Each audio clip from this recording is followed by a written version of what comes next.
Assalamu alaikum and hi. In today's video, we are going to discuss a very important chapter in dental material, which is gypsum product for dental cost. Gypsum product is one of the main and backbone topic for dental material because gypsum product से हम model बनाते हैं. जब तक हमारे पास dentistry में model नहीं होगा तो तब तक हम पेशेंट का जो रिक्वायरमेंट है वो हम पूरा नहीं कर सकते. तो gypsum product is one of the most important concept in dental material. तो चलो स्टार्ट कर लेते हैं. देखो introduction. Gypsum is naturally occurring white powder minerals with the chemical name calcium sulfate dihydrate, and this is the formula. Gypsum product is used in industries are based on the calcium sulfate hemihydrate. देखो यहाँ पर एक important concept है. हमारे पास जो pure gypsum होता है तो वो किस फॉर्म में होता है? वो एक मिनरल है. जिप्सम इज़ अ मिनरल और उसका फार्मूला क्या है? डाईहाइड्रेट है. Calcium sulphate dihydrate means 2 molecule of water. While जो हम डेंटिस्ट्री में यूज़ करते हैं तो हम इसको फिर मॉडिफाई करते हैं. वो डिफरेंट प्रोसीजर्स हैं, वो हमें आगे आपको बताऊंगा. लेकिन जो डेंटिस्ट्री में हमारे पास जिप्सम अवेलेबल है तो वो मिनरल वाला नहीं है, वो हम कैल्शियम सल्फेट हीमीहाइड्रेट यूज़ करते हैं. तो ये आपने याद रखना है. Use of gypsum. जिप्सम कहाँ पर यूज़ होता है? डेंटिस्ट्री में. कास्ट और मॉडल्स. आगे आपको मैं पिक्चर दिखाऊंगा कि कास्ट क्या है या मॉडल्स क्या है. कास्ट का डिवीजन में बताऊंगा, मॉडल का भी बताऊंगा, लेकिन ये एक यूज़ है जिप्सम प्रोडक्ट का. कास्ट और मॉडल्स में यूज़ होते हैं. डाइज में यूज़ होते हैं. डाइज भी एक मॉडल है लेकिन ये एक सिंगल टीथ का है, while model is representing the whole jaw और होल टीथ. इन्वेस्टमेंट के लिए भी यूज़ होता है. इन्वेस्टमेंट भी मैं आपको आगे जाके बताऊंगा, लेकिन आपने जस्ट ये यूजेस याद रखते हैं कि यहाँ पर यूज़ होता है. इसके अलावा और भी यूजेस है. देखो मॉडल क्या है. The term model is use when referring to a replica of several teeth and their associated soft tissue और alternative to an edentulous arch. देखो जब हम पूरे माउथ को रिप्लिकेट करें, रिप्लिकेट मीन्स कॉपी करें, तो उसको हम क्या कहेंगे? मॉडल कहेंगे. जब हम एक सिंगल टीथ को रिप्लिकेट करेंगे, एक सिंगल टीथ की कॉपी बनाएंगे, तो फिर हम इसको क्या कहेंगे? डाई कहेंगे. तो दोनों जिप्सम से बनते हैं. पहले हम इम्प्रेशन लेंगे, फिर उसको पोर करेंगे, उसके बाद हमारे पास मॉडल बनेगा और डाई बनेगा. Die represent the whole teeth and associated tissues, while die representing a single teeth. अच्छा, types of dental gypsum. Gypsum के 5 टाइप्स होते हैं. Number first is type 1 gypsum product, type 2 gypsum product, type 3 gypsum product, type 4 and type 5 gypsum product. Type 1 को हम dental plaster कहते हैं और ये हमारे पास इम्प्रेशन के लिए यूज़ होता है. आपने याद रखना है कि कौन सा जिप्सम प्रोडक्ट जो है वो इम्प्रेशन के लिए यूज़ होता है. तो टाइप 1 डेंटल प्लास्टर. ये दोनों जो है टाइप 1 और टाइप 2 को डेंटल प्लास्टर कहते हैं और टाइप 3 से लेकर टाइप 4 को हम डेंटल स्टोन कहते हैं. अच्छा, type 2 is used for model making. Type 2 dental plaster is used for model making. Type 3 is dental stone. मैंने कहा कि ये एक डेंटल स्टोन है. ये डाई के लिए यूज़ होता है, मॉडल के लिए यूज़ होता है और कास्ट के लिए भी यूज़ होता है. यहाँ पर ये भी डेंटल स्टोन है. टाइप 4 भी डेंटल स्टोन है और इसका स्ट्रेंथ बहुत ज़्यादा हाई है और इसका एक्सपेंजन जो है वो कम है, लो एक्सपेंजन है. एक्सपेंजन कहाँ पर यूज़ होगा, कहाँ पर ये प्राइम इम्पोर्टेंट रखता है, ये मैं सब आपको बताने वाला हूँ. देखो ये हमारे पास इसकी जो एक्सपेंशन है वो कितने हैं? 0.1% है. ये भी डेंटल स्टोन है. टाइप 5 भी डेंटल स्टोन है और इसका स्ट्रेंथ भी हाई है और एक्सपेंशन भी हाई है. एक्सपेंशन इसका कितना है? 0.3 है. तो ये वैल्यूज आपने याद रखने हैं. अच्छा, ये हो गए इसके टाइप्स. अच्छा, ideal requirements for dental cast material. Dental cast material के लिए कौन से आइडियल रिक्वायरमेंट्स हैं? कास्ट किसे कहते हैं? देखो सॉरी फॉर देट. जब हम एक मटेरियल को, ये हमारे पास एक माउल्ड बन गया, माउल्ड केविटी को कहते हैं, एक माउल्ड बन गया. जब हम उसमें एक मटेरियल पुट करेंगे जो कि इस माउल्ड को ऑक्यूपाई करेगा और जो माउल्ड का जो शेप है उसको रिप्लिकेट करेगा, तो उसको हम कास्ट कहेंगे. अच्छा, एक आइडियल कास्ट के लिए कौन से रिक्वायरमेंट्स हैं? Cast and die material should have the following property. Die, आपने यहाँ पर सिर्फ डाई को ये लेना है, कास्ट मैं डिटेल से आगे पढ़ने वाला हूँ. लेकिन डाई या मॉडल के लिए कौन कौन से रिक्वायरमेंट होने चाहिए एक मटेरियल में? एक material should be have high strength. इसका स्ट्रेंथ ऑब्वियस स्ट्रेंथ ज़्यादा होना चाहिए. And reduce chance and to reduce the chance of accidental breakage. Ability to record find details. Find इसका क्या मतलब है? देखो हमारा टीथ है वो कम्प्लेक्स स्ट्रक्चर है, उसका जो अक्लूजल टेबल है आपने देखा होगा, उसके जो प्रॉक्सिमल सर्फेसिस है, इंटीरियर है, पोस्टीरियर टीथ का मुख्तलिफ एनाटमी है। इसके अलावा जो हमारे पास ओरल टिश्यू, सॉफ्ट टिश्यू, इसमें फ्रीनुलस है, और इसके अलावा सॉफ्ट टिश्यू जो है फ्लेबी रिज हो गया। तो कम्प्लेक्स एनाटमी है, तो उसको रिकॉर्ड करने के लिए हमें ऐसे मटेरियल चाहिए जो फाइन डिटेल्स को रिकॉर्ड करे। फाइन डिटेल्स कब रिकॉर्ड होगी? जब एक मटेरियल फ्लूइड फॉर्म में होगा, उसकी लो विस्कोसिटी होगी, प्रॉपर वेटिंग होगी। Dimensional accuracy obviously one of the main important, dimensional accurate होना चाहिए। Stability should be good. Compatibility with impression material. देखो मैंने कहा कि हम मॉडल कैसे बनाते हैं। मॉडल ऐसे नहीं बनता कि आप डायरेक्ट मुंह में पुट किया, आप पहले इंप्रेशन लोगे, उस इंप्रेशन को फिर रिप्लिकेट करने के लिए आप डेंटल कास्टिंग करोगे या डेंटल डाई मटेरियल यूज़ करोगे। तो इंप्रेशन के साथ उसको कंपेटेबल होना चाहिए। गुड कलर कंट्रास्ट, उसका कलर कंट्रास्ट जो है वो गुड होना चाहिए कि हमें पता चले कि ये मॉडल है और ये जिप्सम है। हमें ये भी पता चले कि ये डेंटल स्टोन है या डेंटल प्लास्टर है। Cheap and easy to use, तो ये इतना हम इम्पोर्टेंट रिक्वायरमेंट नहीं है। अच्छा, कंपोजिशन ऑफ जिप्सम। जिप्सम की कंपोजिशन कैसी है? देखो, gypsum product use in industry are form by driving off water of crystallisation from gypsum to form calcium sulphate hydrate. मैंने पहले ही बताया था कि हमारे पास जो मिनरल है, मिनरल हमारे पास किस फॉर्म में है? डाइहाइड्रेट फॉर्म में है। जब हम उसे वाटर रिमूव कर लेते हैं तो एक वाटर जब डाइहाइड्रेट से रिमूव होगा तो क्या बनेगा? ऑब्वियसली हीमीहाइड्रेट बनेगा। तो इस तरीके से हम जिप्सम को अपटेन करते हैं।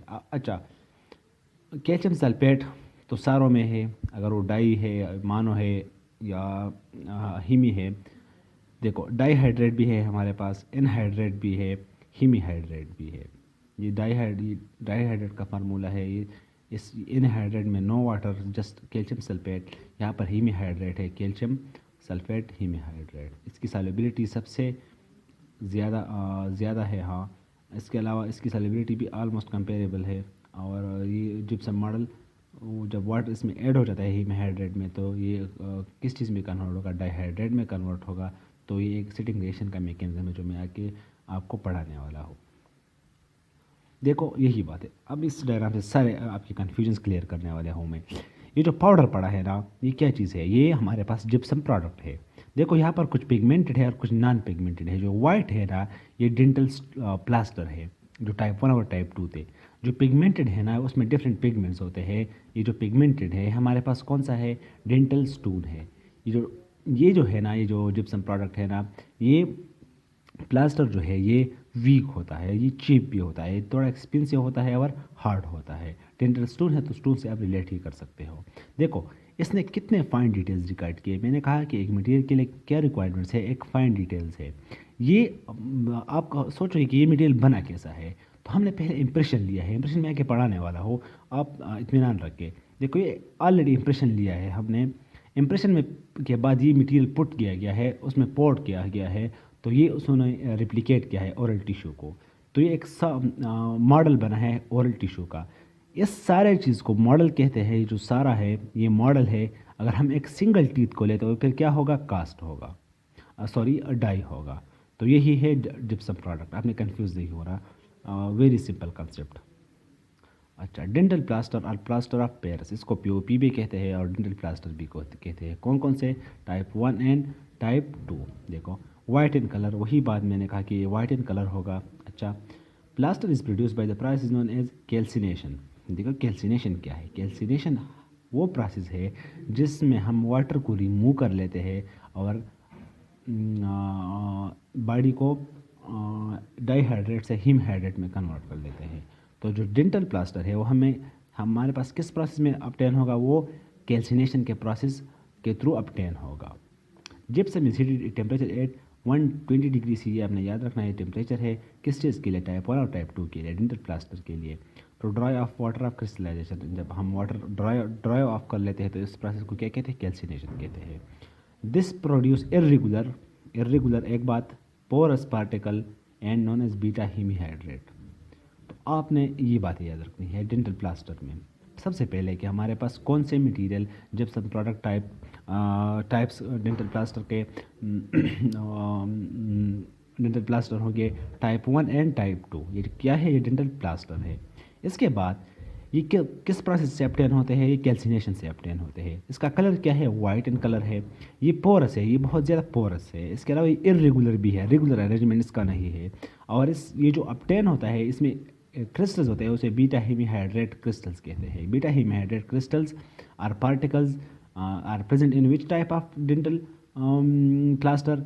Type 1 and type 2। तो type 1 and type 2 gypsum product जो है ना वो पोरस भी है, इरेगुलर भी है और बीटा हेमीहाइड्रेट पार्टिकल भी है। अब आप कहोगे कि ये कैसे बनते हैं? तो ये सारा मसला यहाँ पर है, इस प्रोसेस में है। आप आगे जाके हम जब डेंटल स्टोन में देखेंगे तो वहाँ पर ऑटोक्लेविंग होती है और वहाँ पर ड्राई कैल जो वेट कैल्सिनेशन होती है, तो वहाँ पर फिर ये ऐसा नहीं होता। लेकिन यहाँ पर जो है ये प्रोसेस में मसला है, तो इसलिए ये जो है ये वीक बनता है। डेंटल स्टोन, देखो डेंटल स्टोन हमारे पास कौन कौन से है? 3 से लेकर एंड 5 तक। 3 से लेकर 5 तक हमारे पास क्या है? डेंटल स्टोन है। ये 2 तरीक़ों से अपटेन होता है। मैंने कहा कि सारा मसला क्या कहाँ पर है? मेथड्स ऑफ अपटेनिंग में है। अगर आपसे कोई पूछे कि हमारे पास टाइप 1 और टाइप 2 जो है वो डिफरेंट है टाइप 3 टाइप 5 से, क्यों? तो आप कहोगे कि हमारा जो मेथड है, जिप्सम जो मिनरल है, हम जब डेंटिस्ट्री में जिप्सम हासिल कर लेते हैं मिनरल से, तो उसका जो प्रोसेस ऑफ अपटेनिंग है वो डिफरेंट है। इसलिए हमारे पास type 1 and type 2 are different from type 3 and 5। If gypsum is heated about 125 degree से अंडर स्टीम प्रेशर ऑटोक्लेविंग वाली बात हो गई। मोर रेगुलर, यहाँ पर रेगुलर है एंड लेस पोरस है। तो ऑब्वियसली जब मोर रेगुलर होगा तो लेस पोरस होगा और इसको हम फिर क्या कहेंगे? अल्फा हीमीहाइड्रेट कहेंगे। तो आपने याद रखना है कि अल्फा हीमीहाइड्रेट कहाँ पर है? डेंटल स्टोन में है। और अल्फा हीमीहाइड्रेट का स्ट्रक्चर कैसा है?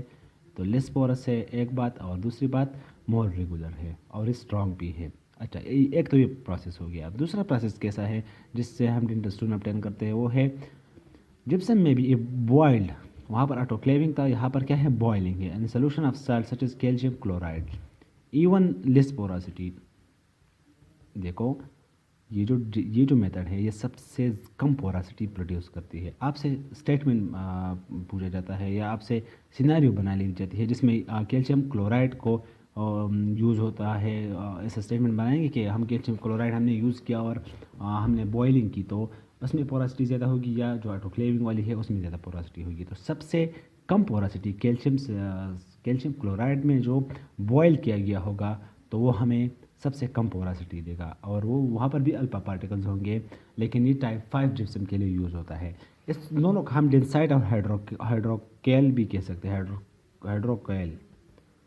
तो ये दोनों प्रोसेस है। I hope you got it and let's go forward.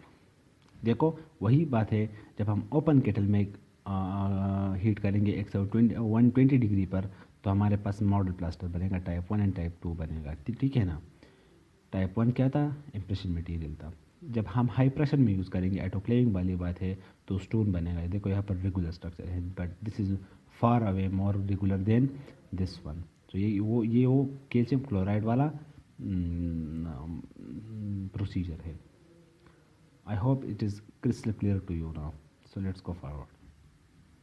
अच्छा, अब इसका मैनिपुलेशन और सिटिंग रिएक्शन कैसा है? देखो, plaster and stone powder are mix with water to produce workable mix. देखो मैंने दिखाया पिछले पिक्चर में कि हमारे पास क्या है? एक लिक्विड फॉर्म में, एक पाउडर फॉर्म में है। तो पाउडर को हम लिक्विड में मिक्स करेंगे, वाटर में मिक्स करेंगे, हमारे पास एक फ्लूइड बनेगा। उस फ्लूइड को हम फिर पोर करेंगे इम्प्रेशन में और अपने डिज़ायर फंक्शन है जो है वो अचीव कर लेंगे। Water powder ratio is for more porous plaster is 0.5 millilitre पर ग्राम के लिए कितना है? 0.55 मिलीलीटर। और हमारे पास water powder ratio for dental stone जो है वो 0.3 है। अब आप कहोगे कि यहाँ ये दोनों डिफरेंट है। क्यों डिफरेंट है? देखो, dental plaster type 1 and type 2 जो है उसमें पोरासिटी ज़्यादा है। तो जब पोरासिटी ज़्यादा है तो वो मोर वाटर एब्जॉर्ब करेगी, तो वाटर ज़्यादा दरकार है।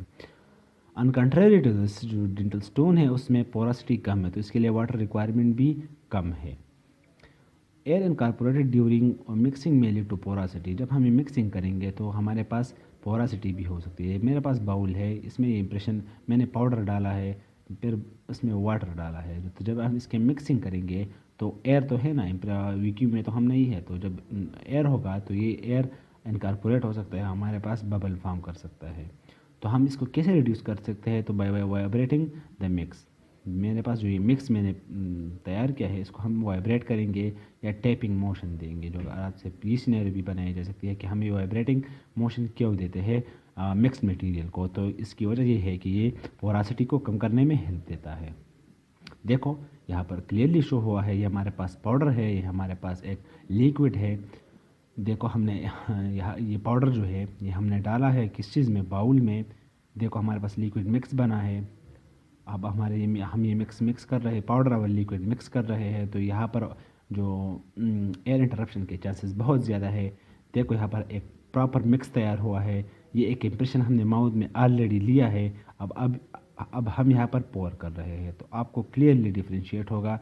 देखो आप देख सकते हो, देखो यहाँ पर जो है ना ये एक इम्प्रेशन है। अब ये इम्प्रेशन जब ये मटेरियल जो डेंटल प्लास्टर यहाँ पर पड़ेगा तो इसको रिप्लिकेट कर लेगा। जब ये हार्ड सेट हो जाएगा तो जो ये पैटर्न है ये उसको कॉपी कर लेगा। तो ये डेंटल प्लास्टर की ब्यूटी है। तो आई hope it is quite clear from this diagram. You can pause the video and see the diagram clearly in details. अच्छा, फ्लूइडिटी ऑफ जिप्सम मेजर्ड। देखो ये हमारे पास एक फ्लूइड है ना, अब यहाँ पर जब हम पोर कर रहे हैं, सॉरी फॉर देट। अच्छा ये जो है ये हमारे पास एक फ्लूइड फॉर्म में है ना, तो अब फ्लूइडिटी के लिए हम डिफरेंट टेस्ट यूज़ करते हैं। टेस्ट का प्रोसीजर कैसा है ये आपने याद नहीं रखना, लेकिन आपको पता होना चाहिए कि टाइप 1 और टाइप 2 के लिए हम स्लम्प टेस्ट यूज़ करते हैं, और टाइप 3, 4 एंड 5 के लिए हम कोर पेनिट्रेशन टेस्ट यूज़ करते हैं।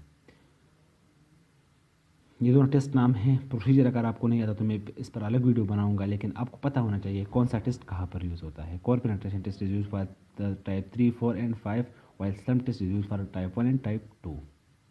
अच्छा, before studying the setting reaction of gypsum, I will add 2 more concept in this slide. देखो एक हमारे पास होता है गेजिंग वाटर, एक होता है एक्सेस वाटर। गेजिंग वाटर हमारे पास क्या है? गेजिंग वाटर एक आइडियल वाटर रिक्वायरमेंट है जो पेश की गई है according to EDA specification and ISO standard of specification. वो कहते हैं कि हमारे पास एक गेजिंग वाटर होना चाहिए, एक आइडियल वाटर जो कि 18 1.0 1.8 0.18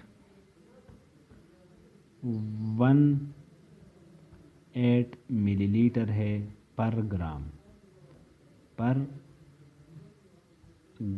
sorry for this is very slow, पर ग्राम। तो 0.18 मिलीलीटर पर ग्राम, तो 100 ग्राम में कितना होगा?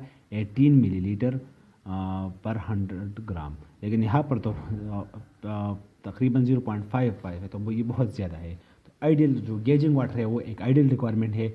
जब वो हम डालेंगे तो मटेरियल बहुत ज़्यादा ड्राई होगा। ये मटेरियल के लिए जो होगा, यहाँ पर वाटर बहुत कम हो जाएगा, पाउडर ज़्यादा हो जाएगा, तो मटेरियल बहुत ड्राई होगा, डिटेल रिकॉर्डिंग नहीं होगी। तो इसलिए हम गेजिंग वाटर नहीं यूज़ करते, हम एक्सेस वाटर यूज़ करते हैं। तो ये दोनों कंसेप्ट अपने याद रखने हैं। ये जो वैल्यू है ये एक्सेस वाटर की वैल्यूज़ है, ये एक्सेस वाटर की वैल्यू है। इससे ही एक वर्केबल मिक्स प्रोड्यूस होगा। गेजिंग वाटर से वर्केबल मिक्स प्रोड्यूस नहीं होता। अच्छा, setting process and setting reaction of gypsum. देखो सेटिंग कैसा होता है। Setting process begin rapidly after mixing powder and water. जब हम पाउडर वाटर को मिक्स करेंगे तो ऑब्वियसली सेटिंग रिएक्शन शुरू होगा।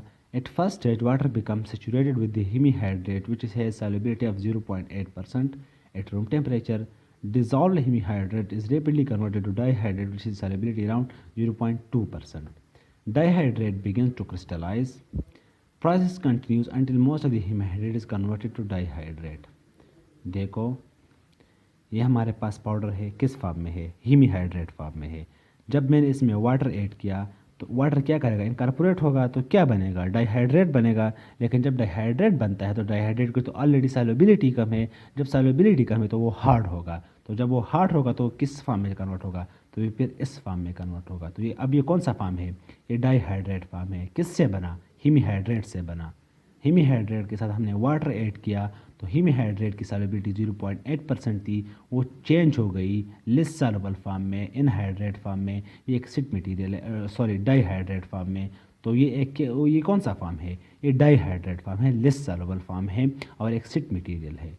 तो यही है sitting reaction of gypsum product.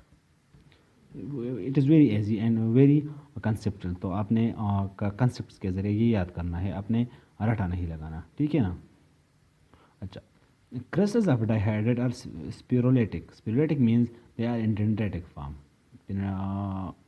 emerging from main site of their growth.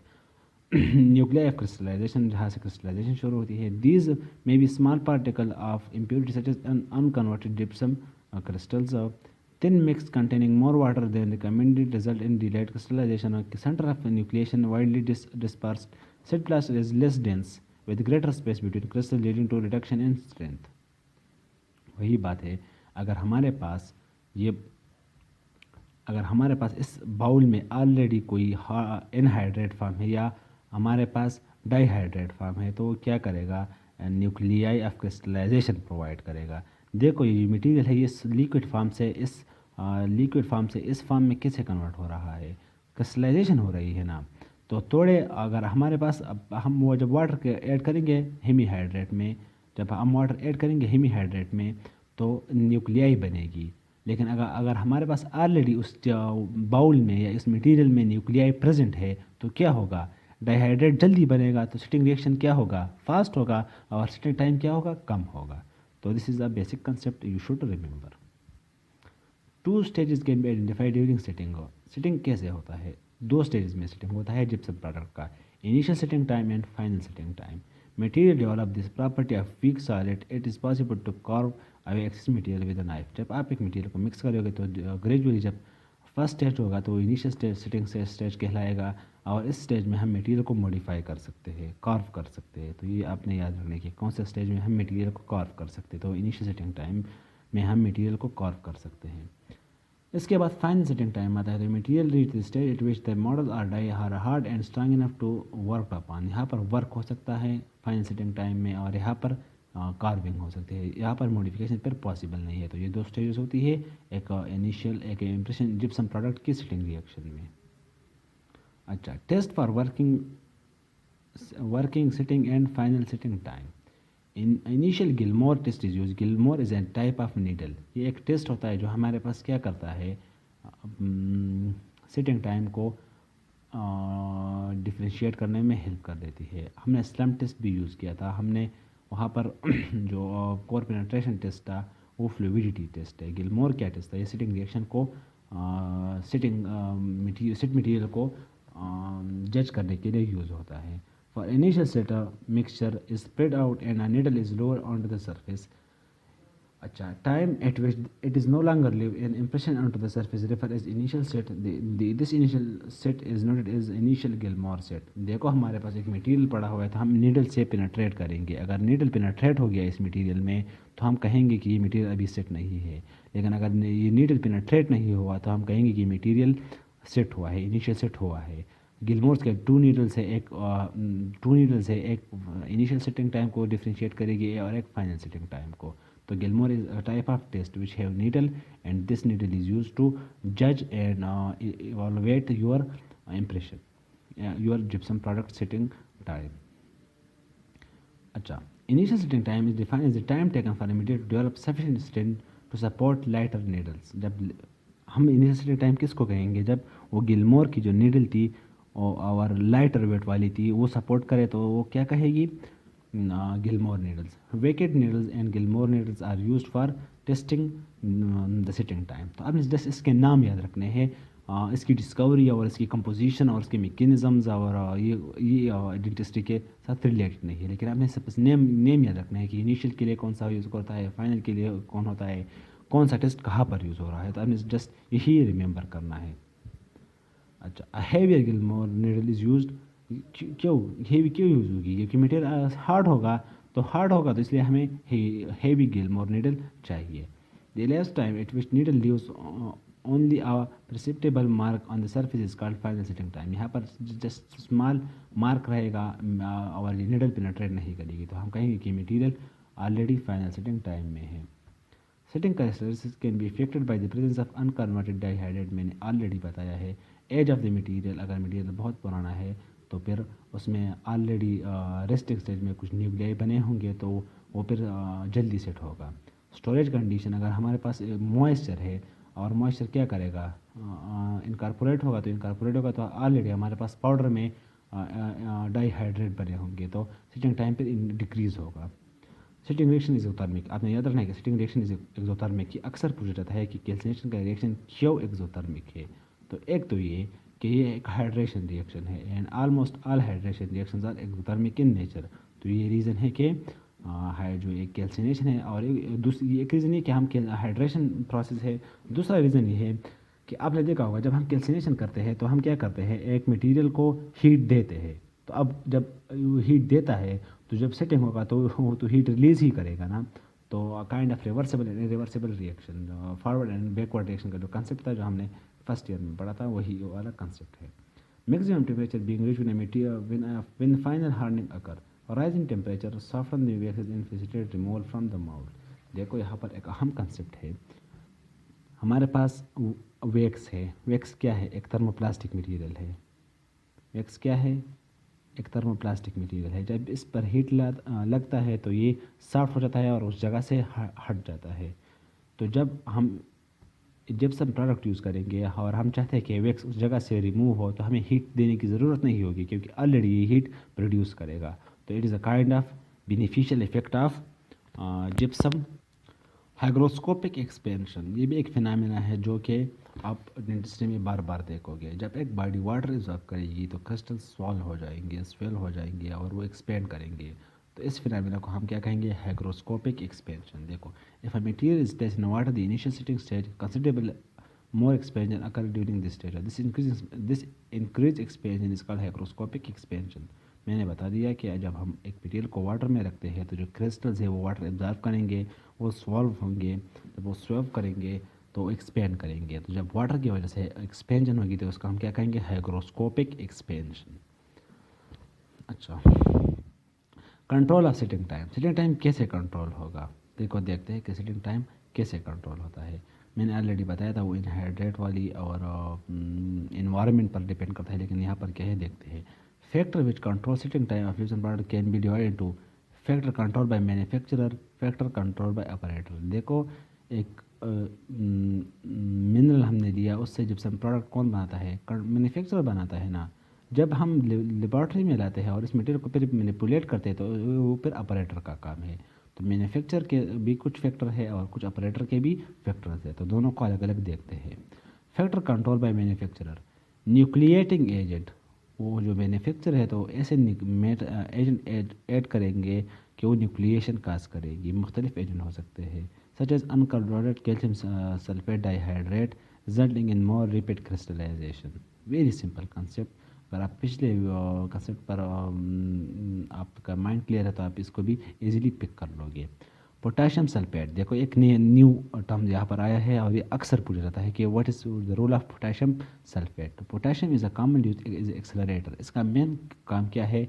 As a as a इसका मेन काम है जो है वो रिड्यूस एक्सपेंशन से है, लेकिन ये एक्सेलरेटर का काम भी करता है। तो आपने यहाँ पर भी कंफ्यूज नहीं होना कि पोटेशियम सल्फेट का प्राइमरी फंक्शन क्या है। तो प्राइमरी फंक्शन इसका है एंटी एक्सपेंशन एजेंट, बट इसका सेकेंडरी फंक्शन क्या है? As a accelerator. तो आपने ये याद रखना है। अच्छा, borax is commonly is mostly while use a retarder calcium tetraborate. तो बोरेक्स एक रिटार्डर है। बोरेक्स का है एक रिटार्डर है। पोटेशियम सल्फेट क्या है? एक एक्सेलरेटर है। सोडियम क्लोराइड भी हम ऐड करते हैं। ये जो रोल्स है एच मटेरियल का, ये बहुत ही इंपॉर्टेंट है। ये आपको याद रखना है। इसमें कोई कंसेप्ट मैं नहीं दे सकता। बस एक मटेरियल डाला हुआ है, उसका एक केमिकल प्रॉपर्टी है जो इस मटेरियल को दे देता है। तो आपने इसके रूल्स याद करने हैं। मैं रूल्स आपको बता रहा हूँ। It provide additional site of crystallisation. देखो, न्यूक्लिएटिंग एजेंट हमारे साथ एक क्रिस्टलाइजेशन प्रोवाइड कर रहा है और एक सोडियम क्लोराइड भी क्रिस्टलाइजेशन प्रोवाइड कर रहा है। पोटाशियम क्या कर रहा है? सल्फेट वो एक्सेलरेटर है। बोरेक्स क्या है? एज रिटार्डर है। तो आपने इसके रूल्स याद रखने हैं। जब न्यूक्लिएटिंग एजेंट ज़्यादा होंगे, सिटिंग टाइम ज़्यादा हो, सिटिंग टाइम कम होगा, सिटिंग रेट ज़्यादा होगा, वर्किंग टाइम कम होगा। तो आपने इस तरह की कंसेप्ट याद रखने हैं। जब एक्सेलरेटर हम ऐड करेंगे तो क्या होगा? सिटिंग टाइम ज़्यादा, सिटिंग रेट ज़्यादा होगा, सिटिंग टाइम कम होगा। इसके अलावा जब रिटार्डर ऐड करेंगे तो रिटार्डर क्या करेगा? इसके दो फंक्शंस है। एक तो ये वर्किंग टाइम को इंक्रीज़ करेगा, इसके अलावा इसकी जो प्रीमेच्योर क्रिस्टलाइजेशन है इसको अवॉइड करेगा। तो स्टोरेज लाइफ या शेल्फ लाइफ कोई भी ये इम्प्रूव कर सकता है। अच्छा, सोडियम क्लोराइड जो है हमारे पास extra site of nuclear crystallization nuclei provide करेगा। तो इसका रोल क्या होगा?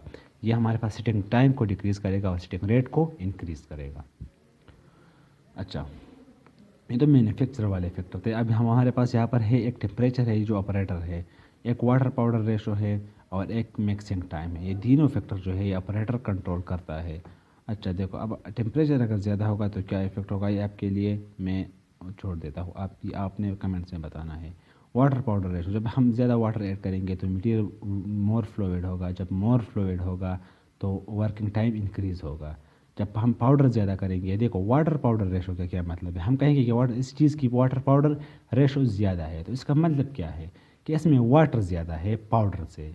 अगर मैं कहूँगा कि पाउडर वाटर रेशो ज़्यादा है, पाउडर टू वाटर रेशो ज़्यादा है, तो इसका मतलब क्या है कि हमारे पास पाउडर ज़्यादा है और वाटर कम है। तो हाई वाटर पाउडर रेशो तो क्या होगा, सिटिंग टाइम और वर्किंग टाइम इंक्रीज़ होगा। लेकिन अगर मैं कहूँगा कि हाई पाउडर वाटर रेशो तो फिर वर्किंग टाइम क्या होगा, कम होगा। तो आप इससे रिलेट कर सकते हो। अच्छा, मिक्सिंग टाइम, जब मैं ज़्यादा तेज़ी से मिक्स करूँगा और ज़्यादा देर तक मिक्स करूँगा तो मटेरियल क्या होगा, उसकी वर्किंग टाइम इंक्रीज़ होगी, ठीक है ना। सिटिंग टाइम क्या होगी, डिक्रीज़ होगी। अच्छा, control of sitting expansion. In order to produce an accurate model, it is necessary to maintain the sitting expansion at low as possible. Anti expanding agent, देखो हमारे मैंने कहा कि पोटेशियम सल्फेट का main role anti expansion agent है, लेकिन हम accelerator भी यूज़ कर सकते हैं। तो वही बात है, accelerator are added to control the setting time, also reduce the setting expansion. Alteration in the water powder ratio and mixing time have only minimal effect on sitting expansion. देखो main role जो है ना, अक्सर ही पूछा जाता है कि main role किसका है सिटिंग एक्सपेंशन को कंट्रोल करने में। तो वाटर और पाउडर का इतना रोल नहीं है, हमें एजेंट को देखना होगा। तो एजेंट का बहुत ही अहम रोल है एक मटेरियल के सिटिंग टाइम को कंट्रोल करने में और एक्सपेंशन और कंट्रैक्शन को कंट्रोल करने। मैं बार बार एक्सपेंशन का वर्ड यूज़ कर रहा हूँ, तो चलो आप इसका कंसेप्ट समझाता हूँ कि यहाँ पर एक्सपेंशन का मतलब क्या है और एक्सपेंशन में बार बार क्यों यूज़ कर रहा हूँ। तो देखो, ये जो हमारे पास ट्रे है, ये ट्रे है, इम्प्रेशन ट्रे है, ये इम्प्रेशन लिया गया है, ठीक है ना। अब अगर ये मैं जिप्सम प्रोडक्ट पुट कर रहा हो और ये एक्सपेंड कर लेगा, तो ये क्या जो रिकॉर्डिंग है इसको डिप्रेस करेंगे ना, यहाँ पर इसको इस दीवार के साथ मर्ज कर लेगा और इसको इस वॉल के साथ मर्ज कर लेगा। तो जब ये एक्सपेंड होगा तो जो ये रिकॉर्डिंग है ये फिर डिस्टॉर्ट होगी। तो इसलिए हमें एक्सपेंशन को कम करना है और एक्सपेंशन को जितना दरकार है उतना ही देना है। तो this is a concept, I hope you got it. अच्छा, अपना कंटिन्यू कर लेते हैं। प्रॉपर्टीज ऑफ सेट मटेरियल, अब मटेरियल सेट हो गया तो उसके प्रॉपर्टीज़ क्या होंगे, ये भी अक्सर पूछा जाता है कि प्रॉपर्टीज ऑफ सेट मटेरियल बताओ। Strength of gypsum model depend on porosity. देखो, जब हमारे पास जो स्ट्रेंथ होगा, ये मैंने ऑलरेडी बताया कि टाइप 1 और टाइप 2 में का पोरोसिटी ज़्यादा है तो उसकी स्ट्रेंथ कम होगी। देखो वही बात है, stone is less porous due to lower water powder ratio, therefore much stronger and harder. Time to dry out after sitting. The increase in strength is due to the loss of excess water by evaporation. Gypsum is very brittle material. It has poor impact strength and likely to fracture if it dropped. To improve mechanical property, polymers such as acrylic resins are wetting agent. For example, lignosulfonate can reduce requirement of water requirement of stone is added. Dental gypsum accurately records the details of hard and soft tissue from impression. Set material is tightly soluble in water. Solubility increase with the temperature of the water. तो देखो यहाँ पर बहुत से concepts है। देखो याद रखो कि हमारे पास वेटिंग एजेंट कौन सा है, लिग्नोसल्फोनाइड इज़ अ वेटिंग एजेंट। तो हमारे पास ये वेटिंग करेगा लेकिन वाटर के बगैर वेटिंग करेगा। जब वाटर के बगैर वेटिंग होगा तो कम वाटर रिक्वायर होगा, जब कम वाटर रिक्वायर होगा तो मटेरियल ऑलमोस्ट और ऑलरेडी हार्ड हो जाएगा। तो ये इस वेटिंग एजेंट की कंसेप्ट है। इसके अलावा जिप्सम जो है बहुत ही ब्रिटल है, इम्पैक्ट स्ट्रेंथ इसकी बहुत ज़्यादा कम है। ये इसके आप डिसएडवांटेज कह सकते हो, लेकिन इसके जो एडवांटेजेस है, इसके एडवांटेज है, दो एडवांटेजेस है। एक ये कि ये एक्यूरेटली रिकॉर्ड करता है डिटेल्स को और ये स्लाइटली सॉल्युबल इन वाटर है। तो ये इसके बेनिफिशियल इफेक्ट आप कह सकते हैं। एप्लीकेशन, अब इसकी यूजेस क्या है, यूज़ आप ऑलरेडी समझ चुके होंगे कि इसके यूजेस क्या होंगे, लेकिन फिर मैं फिर भी बता देता हूँ। When strength and hardness and accuracy are required, dental stone is used in preference to dental plaster. Obviously, आप क्लियरली इतने तो आप काबिल बन चुके होंगे इस लेक्चर सुनने के बाद, आप इसका कंसेप्ट रिलेट कर सकते हो। When the mechanical properties in accuracy are not of importance, cheaper dental plastic is used, such as mounting stone models on articulators and sometimes for preparing study models. तो आप सिंपली आप differentiate कर सकते हो। अच्छा, अब इसके एडवांटेजेस क्या है? इनएक्सपेंसिव है, easy to manipulate यूज़ है, accuracy and dimension stability is good, able to reproduce fine details। ये इसकी बहुत बड़ी एडवांटेज है कि ये फाइन डिटेल्स को रिकॉर्ड करता है। फाइन डिटेल्स कैसे रिकॉर्ड करता है मैंने ऑलरेडी बताया है। अच्छा, इसके डिसएडवांटेजेस क्या है? Mechanical properties not ideal and brittle in nature. देखो यही आपने याद रखना कि इसकी जो मेन डिसएडवांटेज है वो है ब्रिटलनेस। अच्छा, lead to fracture particularly through the teeth which form weakest part of the model. Simple problem occasionally arise when the gypsum models are used with alginate impression material. देखो जब हम impression material को जिनेट के साथ use करेंगे तो क्या जब हम जिप्सम को जिनेट के साथ यूज़ करेंगे तो जिनेट में क्या है, हमारे पास जिप्सम में रिटार्डर है। तो जब जिप्सम में रिटार्डर है तो फिर वो इम्प्रेशन के साथ मसला पैदा करेगा। वो जो पोटेशियम सल्फेट है और बोरेक्स है और एल्जीनेट में एल्जीनिक एसिड है तो फिर ये मसला होगा। Surface remain relatively soft due to apparent retarding effect. देखो ये मैं एक्सप्लेन इसलिए डिटेल में नहीं करा कि हमने अभी तक जिप्सम प्रोडक्ट इम्प्रेशन मटेरियल नहीं पढ़े। तो जब हम जिप्सम इम्प्रेशन मटेरियल में पढ़ेंगे तो फिर मैं दोबारा आपको डिटेल में ये बताऊँगा। अच्छा, alternative material exist for the production of modern dies but are hardly ever use, for example cement and dental amalgam. ये भी मटेरियल है जो हम एक मॉडल और डाई के लिए यूज़ करते हैं, लेकिन ये बहुत ही कम है। अल्टरनेटिव्स में भी स्ट्रांग बट लेस स्टेबल। ये स्ट्रांग हो सकते हैं लेकिन ये जो जिप्सम प्रोडक्ट है इससे लेस स्टेबल होंगे और ये एक्सपेंसिव भी है। एमलगम तो एक इलाई है, इलाई बहुत expensive as compare to plaster. तो ये इतना रिकॉर्डिंग भी डिटेल्स रिकॉर्डिंग भी नहीं कर सकता और इसके अलावा ये एक्सपेंसिव भी है, तो इसलिए हम ये यूज़ नहीं करते। अच्छा, इन्फेक्शन कंट्रोल है। अब मैंने एक मॉडल बनाया तो इसके में आपको पता है कि ओरल फ्लोरा जो है वो बहुत ही डाइवर्स है, तो मसला तो होगा क्योंकि हमारे मुंह में बहुत ज़्यादा बैक्टीरिया है। तो इन्फेक्शन कंट्रोल हम एक मॉडल का कैसे करेंगे? तो ये अक्सर वाइवा में पूछा जाता है कि हम कैसे इन्फेक्शन कंट्रोल करेंगे एक जिप्सम में। देखो ऑलरेडी हमारे पास बहुत ही कंटामिनेटेड कंडीशन है। एक इम्प्रेशन हमने माउथ से लिया है, इसके अलावा हमारा ये जो मिक्सिंग हो रहा है ये एक प्लास्टर के एक बाउल के ज़रिए हो रहा है और एक स्पेचुला के ज़रिए हो रहा है। तो बहुत ही कंटामिनेटेड कंडीशन है, तो क्रॉस इन्फेक्शन बहुत ज़्यादा प्राइम इंपॉर्टेंस रखता है यहाँ पर। Increase chance for the spread of infection, disinfection of both impression and model is important. हमें मॉडल का और इम्प्रेशन दोनों का क्या करना है? डिसइंफेक्शन करना है। Disinfectant solution can be use. हम डिसइंफेक्टेंट सोल्यूशन भी यूज़ कर सकते हैं, हम आयोडोफोर्स भी यूज़ कर सकते हैं और इसके अलावा इमर्जेंस भी कर सकते हैं। इमर्जेंस क्या है? हम एक लिक्विड लेंगे, एक लिक्विड होगा उसमें हम ये मटेरियल पुट करेंगे तो ये इमर्जेंस टेस्ट कहलाएगा। इमर्जेंस टेस्ट हमारे पास कैसे है? हम 10% sorry for this they have, I will fix it very soon. लेकिन यहाँ पर इसमें मसला है तो मैं आपको ओरली बता देता हूँ कि हमारे पास जो इमर्जेंट टेस्ट है उसमें हम क्या करेंगे? 10% सोडियम हाइपोक्लोराइट लेंगे और मटेरियल को उसमें 10 मिनट के लिए पुट करेंगे, तो हमारे पास इमर्जेंट टेस्ट हो गया। Emergent means to put in liquid form और लिक्विड डिसइंफेक्टेंट। आयोडोफोर्स हम एक स्प्रे फॉर्म में डिसइंफेक्टेंट पुट कर सकते हैं एक मटेरियल पर। स्प्रे डिसइंफेक्शन वही बात, hypochlorite and iodophors are also useful. Hypochlorite will be use in emergent test while iodophores will be used as a spray. So this is about infection control. कौन कौन से एजेंट है हमारे पास? Disinfectant solution है, sodium hypochloride है, sodium hydroxide भी हो सकता है, सोडियम हाइपोक्लोराइड है, आयोडोफोर्स है, इसके अलावा ग्लोडल्डिहाइड है, क्लोरेक्सिडीन भी यूज़ होता है, फिनोल्स है। तो ये सारे मटेरियल हम यूज़ करते हैं एक मटेरियल को डिसइंफेक्ट करने के लिए। फॉर्मल्डिहाइड भी हम यूज़ कर सकते हैं। So that's all, thank you so much for watching. अगर आपने इस लेक्चर से कुछ ना कुछ सीखा है तो kindly give me a favour, like this video, subscribe this channel